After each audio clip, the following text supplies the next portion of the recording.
The fantasy-based world-building that we can see in Game of Thrones and House of the Dragon has left several mysteries throughout the narrative. One of the intriguing, fantastical aspects in this universe is the ancient weirwood trees. These peculiar trees have some unexplained characteristics, and they're a key feature in the religion of the old gods. However, we have seen time and again in the shows that the trees also enable people to have a glimpse of the past and the future. In this video, we will explore the detailed history of the weirwood trees and also take you through their significance in the overall narrative. But before we go into our explanation, we have a very small request. If you like our content, please support us by subscribing to our channel. This is a small click for you, but for us it means a lot. Thank you. Let's begin.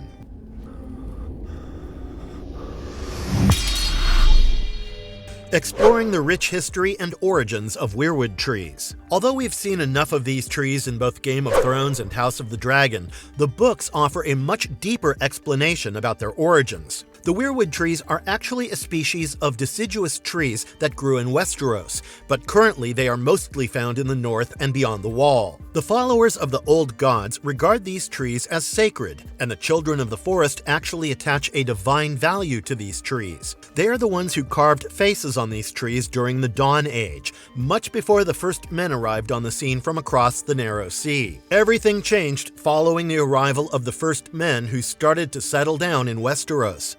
They cut down forests for farming and settlement purposes, and in the process, they also chopped down several weirwood trees. This led to a situation where the outraged children of the forest declared war on them. The men feared that the greenseers, or leaders among the children of the forests, could see through the eyes carved into these trees, and they started chopping off more of these trees to counter the threat. Finally, the two sides reached some sort of a truce, where the children of the forests retreated into the deep woods and left the lands for the men. In return, the first men would no longer chop off the weirwood trees unnecessarily. Slowly, the first men adapted the faith of the old gods, and they created godswoods within the castle walls, where there would be a single weirwood, also called the Heart Tree. Later, the invasion of the Andals brought about the faith of the Seven, and the old gods were deemed obscure by the invaders. Slowly, the Andals ended up conquering most of Westeros, except the north, and this led to the weirwood trees being axed indiscriminately to the point where they don't exist beyond the north in the present day. How do weirwood trees work? The philosophical importance of the weirwood trees is paramount, but it also finds some practical uses. The wood obtained from these trees is of excellent quality and very expensive because they are rarely found in the wild. These are used to make weapons and castles, and the castle made of weirwood wouldn't decay in 1,000 years. However, the real significance of weirwood trees can be found in the impact it has on Bran's journey in Game of Thrones.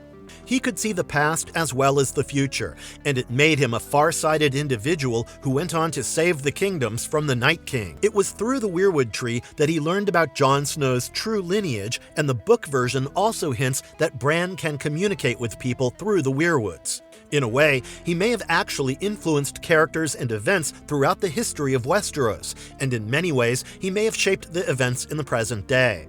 Basically, when someone is worthy enough, the weirwood trees allow them a glimpse into the past and future simply by touching the bark of the tree. Since the trees have existed over centuries, they somehow retain the memories of the days gone by. And maybe the spirit in the trees is effective in this regard, as pointed out in House of the Dragon. However, not everyone can enjoy this enlightenment, and one has to be ready to embrace what the tree is about to reveal. How have weirwood trees been depicted in House of the Dragon? Prince Daemon is taken before a weirwood tree in the season finale, and he is led by Alys Rivers, the mysterious witch of Harrenhal. She believes that he is ready to embrace the reality and prompts him to gently touch the bark of the tree.